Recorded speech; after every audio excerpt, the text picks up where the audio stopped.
Good morning दोस्तों। Learning with KP में आपका स्वागत है। आज इस वीडियो में हम लोग कक्षा 6 के इतिहास का अध्याय 1 क्या कब और कहाँ से रिलेटेड 35 MCQ देखेंगे, जो हर एग्जाम के लिए बहुत ही इम्पोर्टेंट है। तो बिना देरी किए हुए शुरू करते हैं क्वेश्चन नंबर 1 से। क्वेश्चन नंबर 1 है, इतिहास का अर्थ क्या है? इसका राइट आंसर हो जाएगा ऑप्शन नंबर बी, पिछले समय की घटनाएं।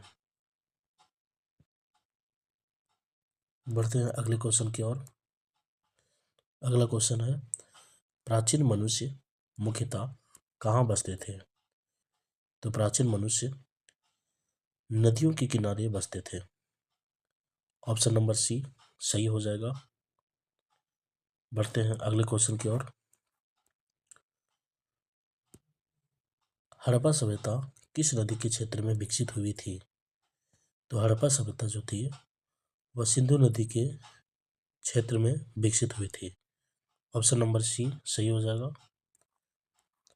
अगला क्वेश्चन है,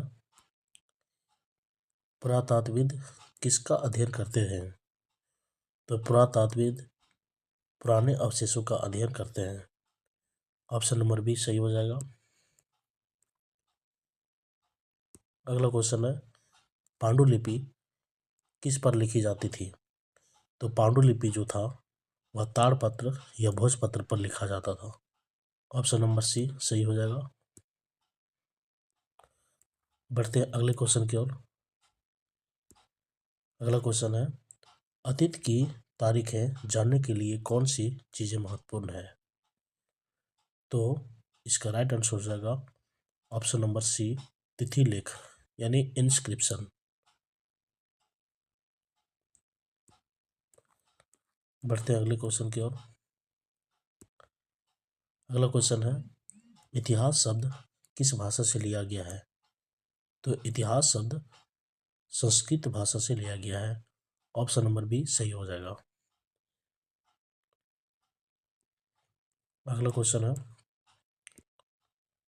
अतीत से प्राप्त लिखित स्रोत कौन से हैं? तो अतीत से प्राप्त लिखित स्रोत पांडुलिपियां और अभिलेख हैं। अगला क्वेश्चन है,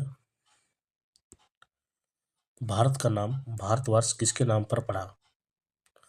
तो भारत का नाम भारतवर्ष भारत के नाम पर पड़ा है। ऑप्शन नंबर सी सही हो जाएगा। पुरातत्व का मुख्य उद्देश्य क्या होता है? तो इसका राइट आंसर हो जाएगा ऑप्शन नंबर बी, प्राचीन वस्तुएं खोजकर उनका अध्ययन करना। बढ़ते अगले क्वेश्चन की ओर। अगला क्वेश्चन है, नर्मदा नदी के किनारे रहने वाले लोग किस प्रकार के थे? तो नर्मदा नदी के किनारे रहने वाले लोग शिकारी संग्रहकर्ता थे। ऑप्शन नंबर बी सही हो जाएगा। बढ़ते हैं अगले क्वेश्चन की ओर। प्राचीन लोग अपनी बात किसके माध्यम से व्यक्त करते थे? तो प्राचीन लोग अपनी बात को चित्र और प्रतीक के माध्यम से व्यक्त करते थे। ऑप्शन नंबर ये सही हो जाएगा। अगला क्वेश्चन है, इतिहासकार अतीत की जानकारी कहाँ से प्राप्त करते हैं? तो इतिहासकार अतीत की जानकारी जो है पत्थर के शिलालेख, अभिलेख और पांडुलिपियों से प्राप्त करता है।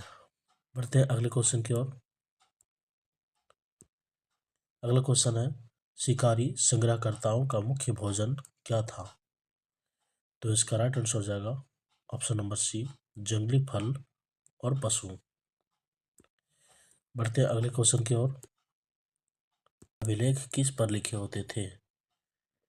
तो इसका राइट आंसर हो जाएगा ऑप्शन नंबर बी, पत्थर या धातु पर। बढ़ते हैं अगले क्वेश्चन की ओर। अगला क्वेश्चन है, कृषि की शुरुआत कब हुई? तो कृषि की शुरुआत 8000 साल पहले हुई। ऑप्शन नंबर डी सही हो जाएगा। अगला क्वेश्चन है, पुरातात्विद मिट्टी की परतों को क्यों खोदते हैं? तो पुरातात्विद जो है वह प्राचीन वस्तुएं को खोजने के लिए मिट्टी की परतों को खोदते हैं। ऑप्शन नंबर सी सही हो जाएगा। अगला क्वेश्चन है, बीसी का अर्थ क्या है? तो बीसी का अर्थ होता है before Christ. Option number C सही हो जाएगा। अगला क्वेश्चन है, पहाड़ों और समुद्र का महत्व क्या था? तो इसका राइट आंसर हो जाएगा ऑप्शन नंबर ये बाधाएं बनते थे और यात्रा कठिन बनाते थे। बढ़ते अगले क्वेश्चन की ओर। अगला क्वेश्चन है, पांडुलिपियों को सुरक्षित रखने के लिए किस चीज का उपयोग किया जाता था? तो पांडुलिपियों को सुरक्षित रखने के लिए कपड़ा या लकड़ी के संदूक का प्रयोग किया जाता था। ऑप्शन नंबर सी सही हो जाएगा। अगला क्वेश्चन है, सिविलाइजेशन शब्द का मतलब क्या है? तो सिविलाइजेशन का मतलब होता है सभ्यता। ऑप्शन नंबर बी सही हो जाएगा। बढ़ते अगले क्वेश्चन की ओर। अगला क्वेश्चन है, अभिलेखों के अध्ययन को क्या कहते हैं? तो अभिलेखों के अध्ययन को अभिलेख विधियां, इंग्लिश में एपिग्राफी कहते हैं। ऑप्शन नंबर बी सही हो जाएगा। अगला क्वेश्चन है, किस नदी को दक्षिण भारत की सबसे पुरानी नदियों में से गिना जाता है? तो इसका राइट आंसर हो जाएगा ऑप्शन नंबर डी नर्मदा। बढ़ते अगले क्वेश्चन की ओर। पुरातात्विद मिट्टी में मिली वस्तुओं की उम्र कैसे जानते हैं? तो इसका राइट आंसर हो जाएगा ऑप्शन नंबर सी विभिन्न वैज्ञानिक विधियों से। अगला क्वेश्चन है, इतिहास जानने के लिए मुख्य रूप से किस प्रकार के स्रोतों का सहारा लिया जाता है? तो इसका राइट आंसर हो जाएगा ऑप्शन नंबर मौखिक और लिखित स्रोत। बढ़ते अगले क्वेश्चन की ओर। किस स्थान पर प्राचीन शिकारी संग्रहकर्ताओं के कई अवशेष मिले हैं? तो इसका राइट आंसर हो जाएगा ऑप्शन नंबर बी भीमबेटका। इसका राइट आंसर हो जाएगा। अगला क्वेश्चन है, ताड़पत्र और भोजपत्र किस लिए उपयोग किए जाते थे? तो ताड़पत्र और भोजपत्र लिखने के लिए प्रयोग किए जाते थे। अगला क्वेश्चन है, हिमालय का क्या अर्थ होता है? तो हिमालय का अर्थ होता है हिम का निवास स्थान। ऑप्शन नंबर बी सही हो जाएगा। बढ़ते हैं अगले क्वेश्चन की ओर।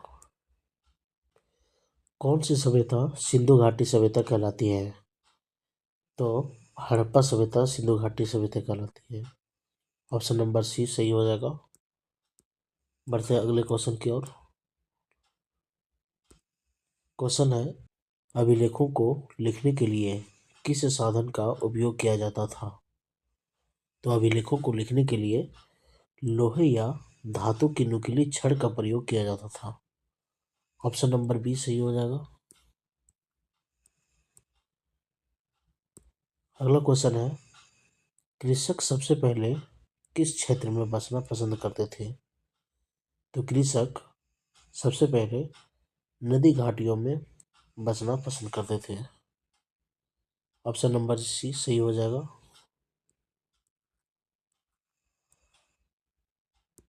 अगला क्वेश्चन है, पुरातत्व शब्द किस भाषा से लिया गया है? तो पुरातत्व शब्द ग्रीक भाषा से लिया गया है। ऑप्शन नंबर सी सही हो जाएगा। अगला क्वेश्चन है, कौन सी वस्तु सबसे पुरानी जानकारी देती है? तो पांडुलिपि जो है सबसे पुरानी जानकारी देती है। ऑप्शन नंबर बी सही हो जाएगा। बढ़ते हैं अंतिम क्वेश्चन की ओर।